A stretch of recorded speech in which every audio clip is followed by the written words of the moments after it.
Class में first आने का बेस्ट उपाय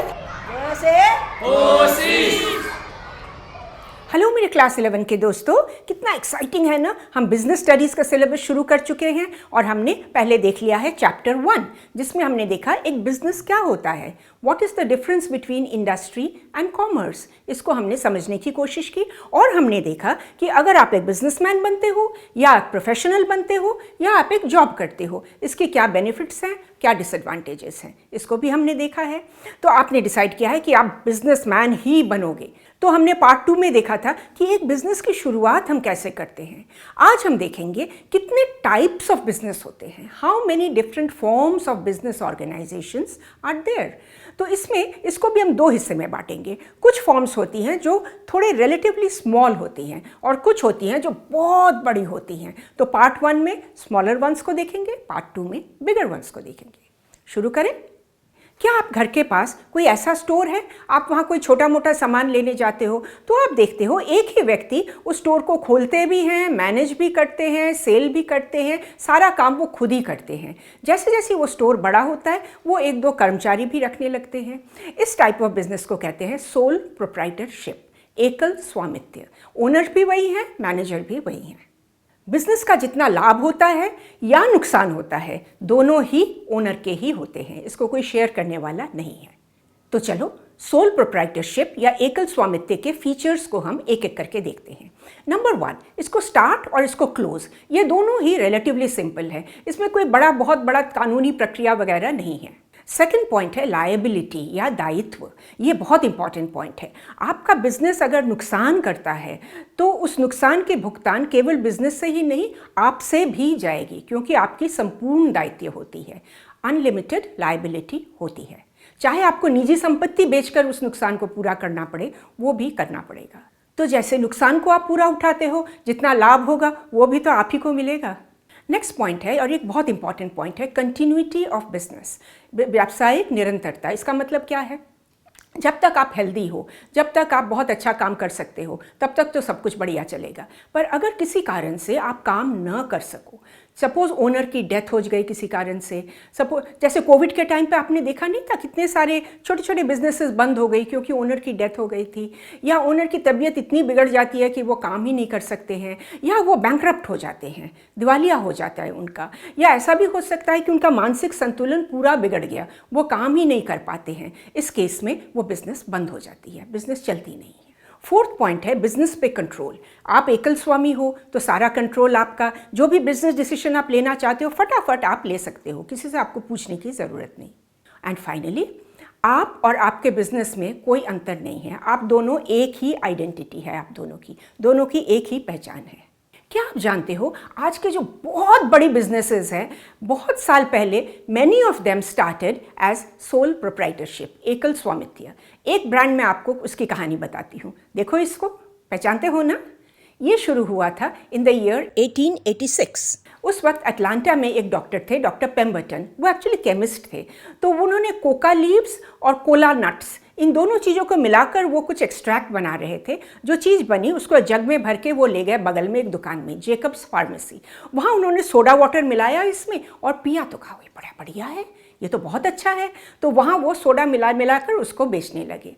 तो इसके इमीडिएटली बाद ही डॉक्टर पेम्बरटन की बहुत तबीयत खराब हो गई, उन्हें पैसों की ज़रूरत थी, तो वो अपना बिजनेस का शेयर थोड़ा थोड़ा दूसरे लोगों को बेचने लगे। और इनमें से एक थे एसा कैंडलर। 1892 में डॉक्टर पेम्बरटन के मौत के बाद उन्होंने बाकी लोगों से भी शेयर खरीद लिया और फिर वो सोल प्रोप्राइटर बन गए और उन्होंने बिजनेस को खूब आगे बढ़ाया। 30 साल तक उन्होंने बिजनेस को एक स्टैंडिंग दे दी और फिर अ ग्रुप ऑफ बिजनेसमैन उन्होंने मिलकर ऐसा कैंडलर से इसको खरीद लिया और फिर कोक एक पब्लिक लिमिटेड कंपनी बन गई। क्या आप जानते हो वो ग्रुप ऑफ बिजनेसमैन ने कितने में खरीदा था? $2.5 करोड़ में उन्होंने इसको खरीदा था। और आज कोक की कैपिटलाइजेशन क्या है? तो इस कोक की कहानी शुरुआत हुई थी एकल स्वामित्व से, सोल प्रोप्राइटरशिप से। तो ये सोल प्रोप्राइटरशिप के कुछ गुण भी तो होंगे, let us take a look. Sole proprietorship या एकल स्वामित्व का सबसे इंपॉर्टेंट फीचर है कि आप बड़े क्विक डिसीजन ले सकते हो, किसी से तो पूछना नहीं है। कोई अपॉर्चुनिटी देखा, आपको लगा ये अच्छी अपॉर्चुनिटी है, मैं इसको लेता हूँ, तो आप इमीडिएटली ले सकते हो। नंबर 2, आपका डिसीजन ठीक निकला तो उससे जितना लाभ मिलेगा वो तो सब आप ही के पास आएगा, तो आपके लिए एक डायरेक्ट इंसेंटिव भी बनता है। और नंबर 3, इससे ना आपको एक सेल्फ सेटिस्फैक्शन, एक बड़ा आत्मगौरव भी लगेगा कि हम कुछ करने निकले थे और हमने करके दिखाया। ये भी एक बहुत अच्छी चीज़ है सेल्फ सोल प्रोप्राइटरशिप के लिए। एक और फैक्टर आप जरूर याद रखिए, आपके बिजनेस के जितने कागजात हैं, जो लेखा जोखा है, जो अकाउंट्स है, इसको आपको पब्लिश नहीं करना पड़ेगा। इसके लिए आपकी कॉन्फिडेंशियलिटी ऑफ इंफॉर्मेशन रहती है। आप जानते हो, आपके सीए जानते हैं और इनकम टैक्स वाले जानते हैं, सारी दुनिया को बताने की ज़रूरत नहीं है। एंड फाइनली, अगर आप किसी कारण से बिजनेस बंद करना चाहते हो, वो भी काफ़ी सहज प्रक्रिया है। It's quite an easy process. ना सोल प्रोप्राइटरशिप के कुछ प्रॉब्लम्स भी तो हैं, कुछ लिमिटेशंस भी तो हैं, उनको भी देख लेते हैं। जो सबसे पहला लिमिटेशन है कि जो फंड्स होती हैं, जो रिसोर्सेज होती हैं, वो थोड़ी लिमिटेड हो जाती हैं, क्योंकि वो तो केवल आपसे आएगा या आप किसी से लोन ले सकते हो, उसी पे वो डिपेंडेंट है। नंबर 2 है कि आपकी अनलिमिटेड लायबिलिटी है। जैसे कि मैंने पहले कहा, आप और आपके बिजनेस दोनों अलग नहीं हो। इस सोल प्रोप्राइटरशिप में होता है कि बिजनेस ने नुकसान किया तो आपको वो नुकसान पूरा करना पड़ेगा, चाहे आपको अपनी निजी संपत्ति बेच के भी करना पड़े, पर करना पड़ेगा। नंबर 3 है व्यवसाय की कंटिन्यूटी, निरंतरता। वो डिपेंड करता है कि आप कितने दिन इसको चला सकते हो। कारण क्या क्या होते हैं, एक बार फिर से याद करो। अगर ओनर की डेथ हो जाती है, या ओनर की मानसिक संतुलन बिगड़ जाती है, दिवालिया हो जाते हैं, बैंकरप्ट हो जाते हैं, या उनका हेल्थ इतना ख़राब हो जाता है कि वो चला ही नहीं पाते हैं, तो फिर बिजनेस को बंद करना पड़ता है। और जो लास्ट पॉइंट है कि ओनर भी है और वो मैनेजर भी है। एक बिजनेस को मैनेज करने के लिए आपको कई तरह के स्किल्स की ज़रूरत है, कई तरह के कौशल की ज़रूरत है। सब तो एक बंदे में नहीं होता ना, इसलिए वो जो प्रबंध एबिलिटी है, वो मैनेजमेंट एबिलिटी है, वो थोड़ी लिमिटेड हो जाती है। तो आप जरा सोच के बताओ, सोल प्रोप्राइटरशिप किस टाइप के बिजनेस के लिए अच्छा रहेगा? जहाँ बिजनेस छोटा हो, जहाँ पूंजी कम लागत हो, और number 3 which is very important, जहाँ कस्टमर को एक पर्सनलाइज सर्विस की ज़रूरत हो, वहाँ ये टाइप ऑफ बिजनेस बहुत अच्छा रहता है। अब हम आगे बढ़ते हैं और एक ऐसे बिजनेस एंटिटी पे आएंगे जो केवल भारत में ही देखने को मिलता है, पूरे विश्व में और कहीं नहीं है, जिसको हम कहते हैं हिंदू अनडिवाइडेड फैमिली बिजनेस या हिंदू संयुक्त परिवार व्यवसाय। इसका जो ओनरशिप है, स्वामित्व है, और इसका जो मैनेजमेंट है, ये परिवार के लोग मिलकर ही करते हैं। देखो परिवार को।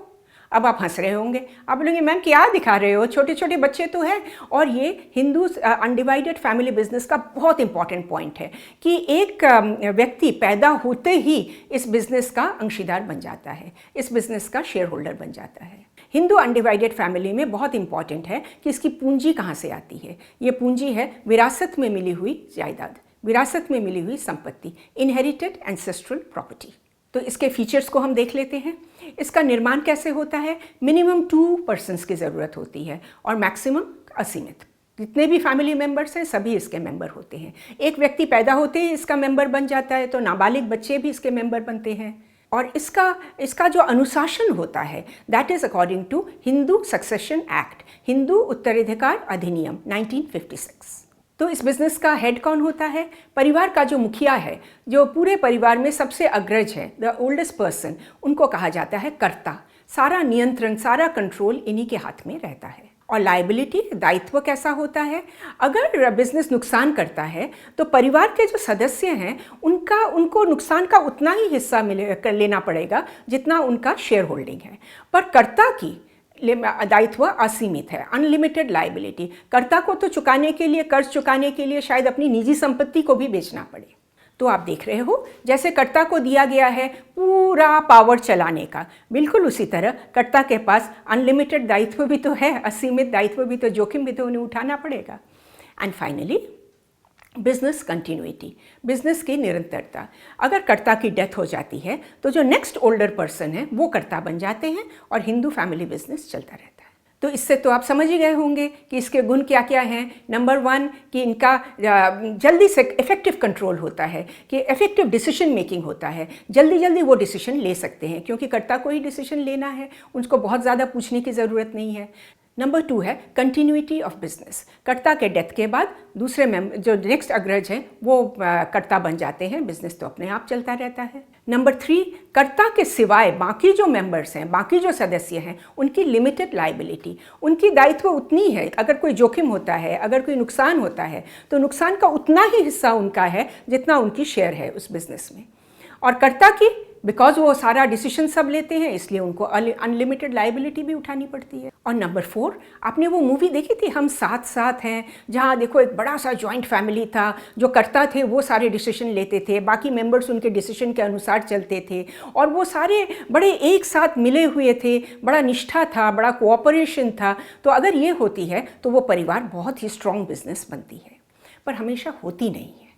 तो जो अवगुण है, जो लिमिटेशंस हैं, उसको भी हम जरा देख लें। नंबर 1 लिमिटेशन है कि बिजनेस के जो इतने सारे मेंबर्स हैं, सबको कर्ता का डिसीजन पसंद भी नहीं आ सकता है। उनको लग रहा है कि कर्ता गलत डिसीजन ले रहे हैं, तो वो कर्ता के अगेंस्ट बोलने लगते हैं, तो पूरे परिवार में एक खलबली सी मच जाती है, एक कॉन्फ्लिक्ट बन जाता है। नंबर 2 है कि इस बिज़नेस की पूंजी कहाँ से आती है। ये तो विरासत में मिली हुई जो प्रॉपर्टी है, जो संपत्ति है, उसी से ये बिज़नेस चलता है और बिज़नेस से जो जनरेट होता है उससे चलता है। बाहर की कोई पूंजी नहीं आती, सो सीमित रिसोर्सेज होती हैं।